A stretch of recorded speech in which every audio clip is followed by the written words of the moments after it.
자동차 검사? 겉으로 보면 굉장히 기술적인 직업이잖아요. 그런데 말이죠. 이 일의 진짜 어려움은 엔진이나 브레이크 같은 기계가 아니라 정말 예상치 못한 곳에 숨어 있다고 합니다. 기본적인 검사 업무도 상당히 어려운데 그보다 더 힘든 부분이 있다. 바로 이 말이 오늘 이야기의 핵심인데요. 자동차 검사라는 게 참하다, 또 상황마다 변수가 워낙 많아서 사실 기본 업무만 해도 만만치가 않거든요. 그런데 현직에 계신 분들은 진짜 어려운 건 따로 있다고 입을 모아 말합니다. 대체 그게 뭘까요? 네, 맞습니다. 바로 사람 문제예요. 이게 왜 그러냐면 자동차 검사라는 게 혼자서 뚝딱 해내는 일이 절대 아니거든요. 마치 팀 스포츠처럼 여러 명이 손발을 딱딱 맞춰야만 하는 일이라서 이 동료와의 관계가 어떻게 보면 일의 성패를 가르는 가장 큰 변수가 되는 거죠. 생각해보세요. 지금 시스템상 자동차 검사는 절대 혼자 못합니다. 여러 검사원이 각자 맡은 일을 완벽하게 해내면서 동시에 옆 사람의 작업 속도랑 흐름에 딱 맞춰야만 차 한 대 검사가 끝나는 거예요. 이 호흡, 이 리듬이 조금이라도 어긋나는 순간 그때부터 이제 문제가 생기기 시작하는 겁니다. 자, 이게 오늘 이야기의 정말 중요한 포인트입니다. 그러니까 기계 결함이 아니라 바로 이 사람 때문에, 이 인간관계의 문제 때문에 검사원들이 일을 그만둔다는 거예요.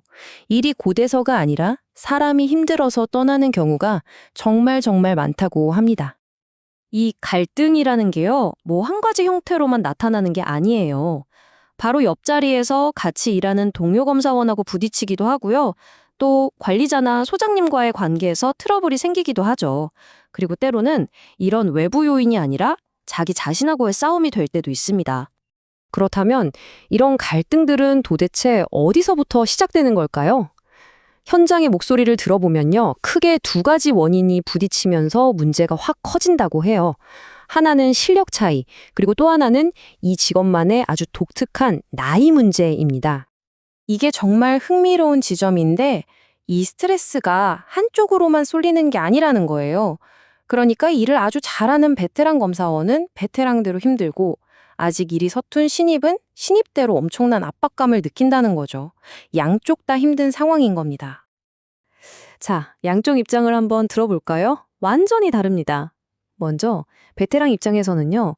신입한테 하나하나 다 설명해주고 실수하면 그거 수습해주고 결국엔 자기가 다시 손봐야 하니까 이건 뭐 일을 3번 하는 거나 마찬가지라고 느끼는 거죠. 그러니 답답하고 좀 거칠게 말하게 될 수도 있겠죠.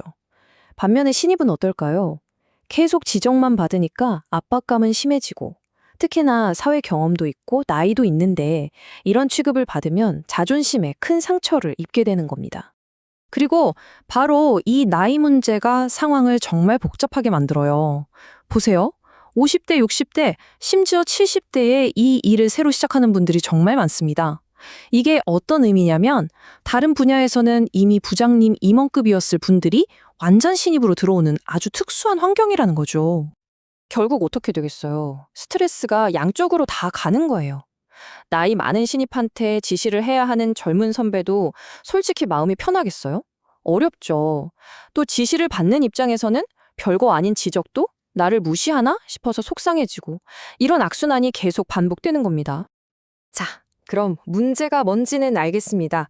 이렇게 첨예한 갈등 상황 속에서 도대체 어떻게 버티고 또 성장할 수 있을까요?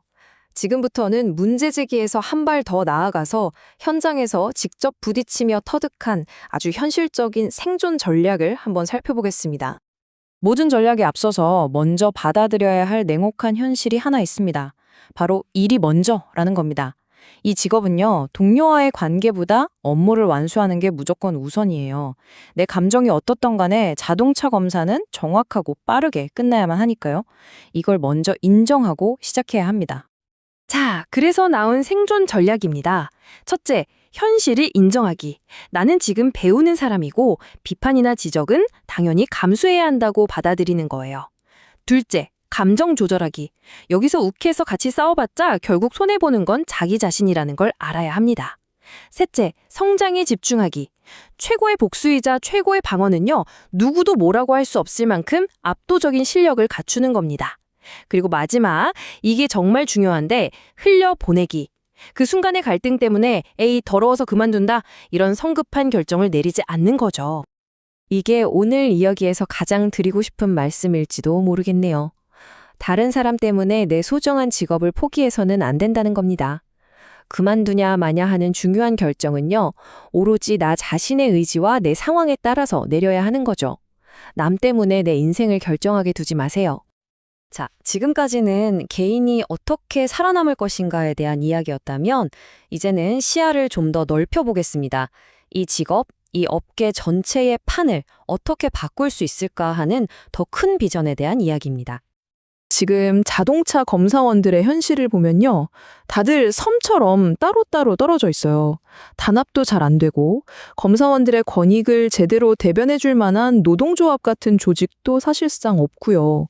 그러다 보니 각자 알아서 살아나와야 하는 분위기가 굉장히 강합니다.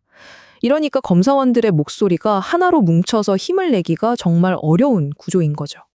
그렇다면 이 구조적인 문제를 어떻게 풀어야 할까요? 어떻게 해야 이 직업 전체의 위상을 한 단계 끌어올릴 수 있을까요? 이 어려운 질문에 대해서 한 현직 검사원이 아주 대담한 구상을 내놓았습니다. 그 구상이 바로 이겁니다.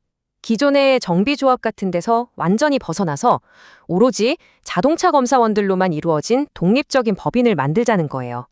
그리고 이 법인이 마치 프랜차이즈 본사처럼 전문 인력인 검사원들을 각 검사소에 파견하는 시스템을 만드는 거죠.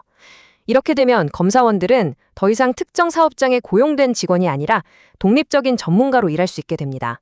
바로 그렇게 해야만 진정한 권위를 갖고 또 그에 맞는 합당한 대우를 받을 수 있다는 아주 혁신적인 비전입니다. 자, 오늘 우리는 자동차 검사원의 세계를 통해서 일과 사람 사이에 아주 복잡하고 미묘한 관계를 들여다봤습니다. 마지막으로 여러분께 이 질문을 한번 던져보고 싶네요. 이건 비단 자동차 검사원만의 이야기는 아닐 겁니다. 우리 모두의 직장 생활에서 업무 효율이라는 아주 냉정한 직업적 의무와 동료에 대한 인간적인 공감이라는 따뜻한 감정 사이에서 우리는 과연 그 경계선을 어디에 두어야 할까요?